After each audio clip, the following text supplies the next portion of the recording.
Welcome back to the channel, my friends. I am Kevin, this is Reading the Room, and in today's video we are going to cover some of the great castles in Westeros. We're going to break them down from Winterfell to Sunspear, and a few minor castles in between, so enjoy the video. In Westeros, it's a land of kings, it's a land of lords, it's a lord of warriors, but its castles are what makes it legendary. Some are ancient, built thousands of years ago by the first men, while others rose with the coming of the Andals or the Targaryens. They were more than just fortresses, they were symbols of dynasties, steeped in legend, war, blood. Let's start this journey with the North. In the North, obviously, the one we're going to cover first, Winterfell, which is the seat of House Stark. Winterfell is one of the oldest and most important castles in Westeros, built around 8,000 years ago by Brandon the Builder after the Long Night. Its massive curtain walls are heated by natural hot springs, keeping it habitable even in the dead of winter. Beneath the castle lies the Stark Crypts, where ancient kings in the north are buried. Winterfell has withstood countless sieges from the Ironborn raiders to the Boltons, yet it endures as the seat of House Stark, the Wardens of the North. Next, we have probably the second or third most important castle, which would be Moat Cailin, which is considered the Gate of the North. It's more of a fortress than a castle, and it was raised by the first men to guard the passage into the north. Though mostly ruined, its location in the boggy swamps of the Neck make it nearly unassailable. Even a handful of men can hold it against an army. It was crucial during Robb Stark's war against the Lannisters. Though not permanently manned, it remains in Stark possession. The next one is probably the richest, or close to the richest house in the north, which is going to be White Harbor, the seat of House Manderly. Unique among the northern castles, White Harbor is also a very, very busy and rich port city. Built when the Manderleys were driven from the Reach by House Peak, they swore loyalty to House Stark, and their fortress and the new castle dominates the harbor. White Harbor is a rare hub of trade and culture, which ties to both the Reach and the Vale. The Manderleys were driven out of their ancestral homeland, and basically the Starks said, hey, if you build us a port city, yeah, you're in the north now, and that's what they did. Next we have Deepwood Motte, the seat of House Glover. It is a modest castle, but a strategically important castle. Built from timber, it's located in the Wolf's Wood. During the War of the Five Kings, it was captured by one of the Greyjoys, but later claimed by the Stark Loyalists. Its lords, the Glovers, were and I guess kind of still are, among the most steadfast Stark bannermen. And last, for the North, we have Carhold, the seat of House Karstark. Founded when Carlin Stark, a Stark kinsman, was rewarded with land after defeating rebel bannermen. His fortress, Carhold, gave rise to House Karstark. Though a Stark cadet branch, their loyalty has wavered after Rickard Karstark's execution by Robb Stark, basically plunging that castle into open rebellion. Before we get into the Riverlands, I just want to point out that a lot of these regions have their main castle, and that they have castles or fortresses built for a specific purpose. And the Riverlands are no different. So, Riverrun is the seat of House Tully. Built by House Tully centuries ago, Riverrun sits at the junction of the Red Fork and the Tumblestone. It's a triangular-shaped castle. It's got water defenses that allow the Tullys to flood moats and change the flows of rivers to protect the castle. It has changed hands multiple times during the wars, but remains the symbolic heart of House Tully. This is going to be a weird one because it's basically crazy but useless. Harrenhal. Harrenhal is the largest castle in Westeros. It was completed by House Harrenhal of the Ironborn just as Aegon landed. Its 5 massive towers and vast halls were immediately blackened by Balerion the Black Dread, and it killed Harren and his bloodline, and since then, Harrenhal has been passed to house to house to house, went lost and strong, others, and none of them have prospered. The castle is too vast to maintain, and many actually believe that it's cursed, and seeing as how a bunch of houses have had it and none of them are alive still, I go with it's cursed. This is a castle that is built, and it has a very specific purpose. It's the Twins, the seat of House Frey. The Frey's twin castles straddle the Green Fork of the Trident, linked by a great stone bridge built during the Andal era. They were granted the Freys control of the crossing, turning a minor house into one of the richest in the Riverlands. The Freys gained infamy through the Red Wedding, but the purpose is, it's basically a toll booth. Pay us a toll and we'll let you cross here. Otherwise, you gotta take the long way. That's what the Freys did. So its whole purpose is to gain entry or to block entry during wartime. And that's kind of what it did during the War of the Five Kings. Hey, Robb Stark, if you want to cross here, you got to do us a favor and marry one of the daughters. And that was the deal, and then he went back on that deal, and then the Red Wedding happened. And then we have Seaguard, the seat of House Malastare. It's a coastal fortress designed, again, to repel Ironborn raiders. It's got a great stone tower dominating the harbor. The ringing of Seaguard's bells was once a signal of incoming raids. House Malastare is ancient and highly respected, though it's not the biggest house and is often overshadowed by its more powerful neighbors. Another one that's got at least one or two built for a specific purpose, we've got the Vale of Arryn. So we've got the Eyrie, seat of House Arryn, built high in the mountains of the moon. The Eyrie is set to be impregnable, with only a narrow mountain path leading to its gates. Its airy halls and sky cells open to the cliff make it both beautiful and terrifying. The Eyrie has never fallen to siege and remains the ancestral seat of House Arryn, one of the most ancient Andal families. Here's something that was built, and it's got a backstory. It's the Bloody Gate. This was a fortress that was kind of the castle, but then people were like, yeah, this is much more of a fortress than a castle, so they built a castle. But it's a fortress that guards the only pass into the Vale. Armies must march through the Bloody Gate, march through its walls to reach anything else. And for centuries, it has turned back invaders, making it one of the Vale's most secure areas, making the Vale one of the most secure areas in general. And then we have Galltown, which is a major port city, and it is semi the seat of House Grafton. Galltown is the Vale's connection to the wider world. House Grafton rules there, and it controls trade with Essos and the other kingdoms. It's a port city with its own castle, so it's not like everything else where it's all encompassing, but you get the gist of it. We have the Westerlands, obviously. Casterly Rock, the seat of House Lannister. It kind of towers above the Western Seas because it's a giant castle on a cliff. Casterly, it's massive, it's carved into the stone, and it once belonged to House Casterly until Lan the Clever tricked them out and he founded House Lannister.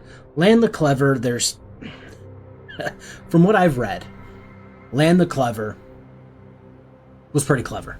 He either filled Casterly Rock with vermin and scared House Casterly away, or there's a story where Lan the Clever was going through the, tunnels and whatnot and was making it seem like it's haunted until House Casterly left. I don't know the real story. I kind of hope he was crawling through going, "Ooh, you should leave." That's just a story for another day. It has endless gold mines, which has made the Lannisters the richest house in the Westeros. At the end of the War of the Five Kings, though, I believe it said that they basically ran out of gold. So from where they go from there, I don't know. The Rock is said to rival the Red Keep itself in splendor and strength. The next one for the Westerlands, we have Crakehall, the seat of House Crakehall. The funny story with them is I believe Jaime Lannister was the squire of Sir Sumner Crakehall, who, again, he squired for. So it's a powerful fortress held by one of the oldest families in the Westerlands. House Crakehall has been loyal to the Lannisters for centuries, producing many knights and warriors of note. And again, they're so powerful and produce so many knights and warriors that they literally said, here's our son and heir. He's your squire now. Do with him what you will. Then we have the Golden Tooth, seat of House Ledford. Located at the entrance to the Westerlands, the Golden Tooth controls the pass from the Riverlands into Lannister territory. In my head, it's probably something similar to Moat Cailin, and during wars, it often serves as the first line of defense against invading armies. We step into the Reach and we see Highgarden, the seat of House Tyrell. It is the jewel of the Reach. Highgarden is a castle of beauty, feasts, and gardens built by House Gardner. They were the kings of the Reach for a long time, and then during Aegon's conquest, they decided to ride out with the Lannisters, and the Field of Fire happened, and the Targaryen dragons burned all of the Gardeners alive. The king and his bloodline are gone, and then Aegon granted the castle to their stewards, House Tyrell. Highgarden symbolizes the wealth and fertility of the Reach. This is another one where we have Old Town and the High Tower, the seat of House Hightower. The High Tower rises from Battle Isle and serves as both a lighthouse and a fortress. Some say its foundations predate the First Men. Old Town became a center of learning and trade because it is also home of the Citadel and the Faith of the Seven. House Hightower is one of the most important or most powerful houses in Westeros. It still rules from there, and basically, during the War of the Five Kings, I believe Old Town is basically untouched, and the Hightowers basically don't do anything. So they're like completely intact by the end. Then we have Horn Hill, the seat of House Tarly. It's a strong castle in the Southern Reach. Horn Hill is famed for its military traditions. House Tarly is one of the Tyrell's fiercest bannermen, producing great warriors like Randall Tarly. Brightwater Keep, the seat of House Florent. It is a formidable fortress near the Arbor. Brightwater Keep belongs to House Florent, long rivals of the Tyrells, and the Florents have often sought greater power through marriage and ambition, but their fortunes fell after allying with Stannis Baratheon. Speaking of the Baratheons, we're going to go to the Stormlands next. Storm's End, the seat of House Baratheon, is one of the oldest and strongest castles in Westeros, point blank. Storm's End was raised by, what is his name? Durin Godgrief, I believe his name is, who defied the gods by marrying one of their daughters. When the storms destroyed his first castle, he built many castles. He built up again and again and again, until finally, with the aid of Bran the Builder, he raised Storm's End. Its walls are said to be unbreakable by storm or sorcery, and Aegon granted it to Orys Baratheon, his half-brother, and it remains the seat of House Baratheon. We've got Blackhaven, the seat of House Dondarrion. It's a fortress in the Dornish marches. Blackhaven has long guarded against Dornish incursions. House Dondarrion is famed for the tale of how a lightning bolt struck the first Dondarrion as he bore the king's message, giving them their sigil. And then we've got Griffin's Roost, the seat of House Connington, which, as this channel goes on and more books come out, seat Connington and the Connington name will kind of come back to relevance here. It overlooks the Sea of Dorne, and Griffin's Roost was once the proud seat of House Connington, loyal supporters of House Targaryen, and after Robert's Rebellion, Jon Connington was exiled and the castle fell into other hands. Jon Connington is the big name that we're going to be looking forward to in the coming books. Then we have the Crownlands, which is basically the Red Keep area. So we've got Dragonstone, which is an island. It's the ancestral seat of House Targaryen. It's a Valyrian fortress carved into the shapes of dragons. Dragonstone was established centuries before Aegon's conquest, and it's the first Targaryen seat in Westeros. That's where they were all at before Aegon's conquest. And later, after Robert's Rebellion, Robert gave it to Stannis because of its importance. It's a long story, but Stannis thinks he deserved Storm's End, but Robert wanted him at Dragonstone. Dragonstone is literally like the first large island you come into before you get to everything else and the Red Keep, yada yada. So that's a lot of backstory that I probably didn't need to say, but there it is. It's got looming towers and volcanic fires, making it also one of the most haunting castles in the realm. Whether it's haunted or whether Land the Clever is just still there making noise, who knows. The Red Keep in King's Landing, built by King Maegor the Cruel. The Red Keep sits atop Aegon's Hill. It contains the Iron Throne, forged from the swords of Aegon's enemies, and a maze of secret passages known only to few. You kind of saw that or got the gist of that during the TV show. And whoever holds the Red Keep holds the crown. We've got another island and another, Valyrian house. We've got Driftmark, the seat of House of Valyrian. It's an island, and it stands as the seat of House Valyrian. They've been close allies with the Targaryens forever, basically. And the Valyrians are of Valyrian descent, but they're not like dragon riders like the Targaryens. They had to marry into that bloodline to kind of get that. It has ruled the seas, has had great wealth, not so much as of late. And once House of Valyrian saw Robert winning, they're like, yeah, I like my head on my shoulders. I'm with you now, bud. Then we've got the Iron Islands, which only has two. It's got Pike, the seat of House Greyjoy. It's basically, if you could think of an Ironborn fortress or castle, this is it. It's crumbling. It sits atop random stacks of rocks, linked together by rickety bridges, constantly battered by the waves. Like, that's Ironborn to a T. Pike is harsh and unforgiving, just as the Ironborn who rule it are. It's the seat of House Greyjoy, and it represents their seafaring and raiding culture. Then we've got 10 Towers. It's the seat of House Harlaw. It's the grandest castle in the Isles. 10 Towers is the seat of House Harlaw, second in power only to the Greyjoys, and it stands as a reminder that the Ironborn once held extreme wealth and influence, and now they just don't. We're going to wrap up here with Dorne, because Dorne's kind of its own place at this point. We've got Sunspear. Everybody knows Sunspear. It's the seat of House Martell. It's a fortress. Basically, again, just like the Ironborn, if you could think of an Ironborn castle, if you could think of a Dornish castle, it's got slender towers, domes, spear-tipped spires. Sunspear reflects the Rhoynar influence brought by Princess Nymeria. And when she wed Mors Martell, their union bound the Rhoynar and the Dornish together, and the Martells still rule as princes of Dorne. They're kind of with the Seven Kingdoms, but kind of not at the same time. We've got Sandstone, the seat of House, and I'm going to butcher this, but I thought it was a cool castle. It's Corgyle.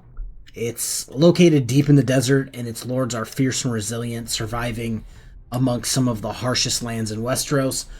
Westeros, in this case, is hilarious to me in the fact that you have harsh desert area, and then you have the far north where it's the exact opposite. You've got Hellholt, the seat of House Ulnar, and it's a grim castle. Flat out. It's known for its cruelty and rebellion. Hellholt has long been a hotbed of unrest in Dorne. House Ulnar has a reputation for violence and defying the crown. Not exactly something you want. And that's pretty much all the castles that I wanted to hit. All the castles and strongholds. So, like I said, we're going to hit from the Icy Halls of Winterfell to the Sunlit Spires of Sunspear. Oh boy, some of these castles aren't just stone, some of them are wood, some of them are allegedly magically enchanted. But this is what Westeros is. It's its castles. Like I said, some people built these castles and are no longer alive. Different families own those castles, yada yada. So it's not about the people, it's about the castles. The castles are what, stand the test of time. So if you guys, this is my question. I do this on my main channel. Here's the question portion of this video. If you could choose one castle to have, which one would you choose? And that's the question. If you guys like the video, like the video. If you want to share it and do all that YouTube crap, go for it. Have a good rest of your day. Peace.